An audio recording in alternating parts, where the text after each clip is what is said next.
A few moments later. Assalamualaikum warahmatullahi wabarakatuh. Perkenalkan, nama saya Hairul Pangestu dari kelas 1111.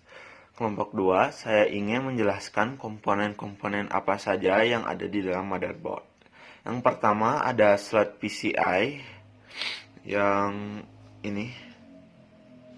Slot PCI komponen peripheral digunakan untuk memasang perangkat PCI seperti WiFi card, LAN card, dan sound card. Yang kedua ada power connector yang ini terdiri dari 24 pin atau 24 lubang yang berguna untuk menyambungkan arus listrik, power supply, dan motherboard. Yang ketiga, slot RAM. Ini slot RAM komponen yang satu digunakan untuk meletakkan slot memori RAM. Slot ini umumnya berbentuk memanjang dan mempunyai pengait di ujungnya. Yang keempat ada NOT bridge.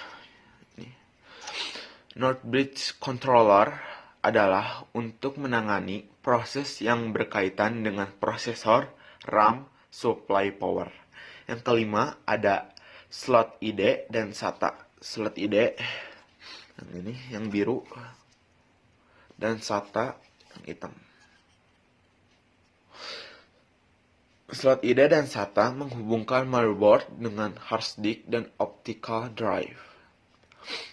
Yang keenam ada short braid controller.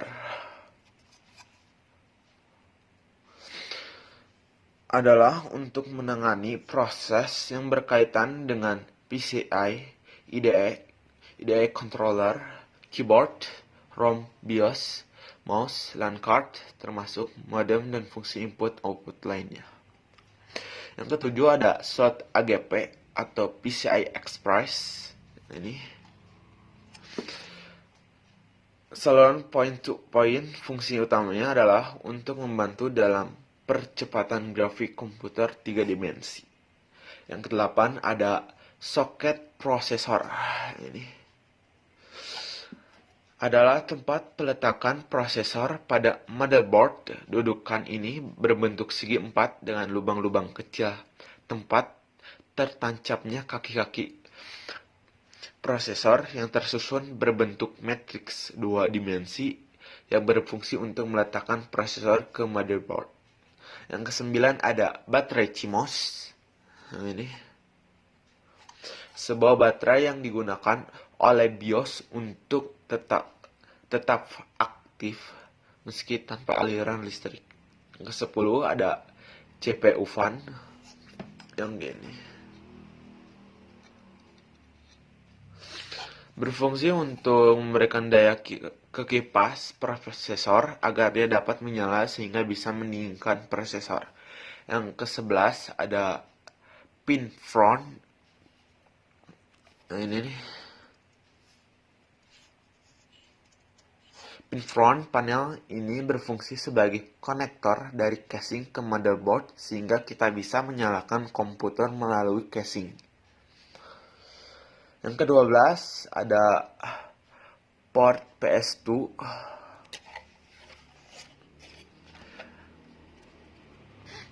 Port yang biasanya digunakan untuk mouse dan keyboard jenis PS2.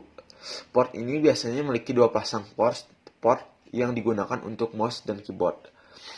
Dapat membedakan kedua port tersebut dengan memperhatikan warna dari masing-masing port. Port mouse PS2 biasanya berwarna hijau yang atas, biasanya digunakan untuk mouse, sedangkan port keyboard PS2 berwarna ungu yang bawah. Yang ke-13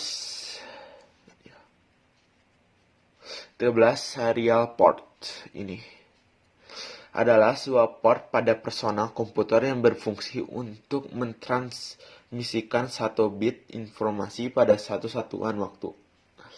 Dalam serial port, pengiriman informasi tidak memungkinkan untuk melakukan secara banyak sekaligus. Yang ke-14 ada VGA port yang biru. Fungsi utama port VGA adalah mentransmisikan data grafik dari sebuah komputer menuju display atau output. Display atau output yang bisa digunakan adalah display monitor, televisi, proyektor. Yang ke-15 ada port USB. Ini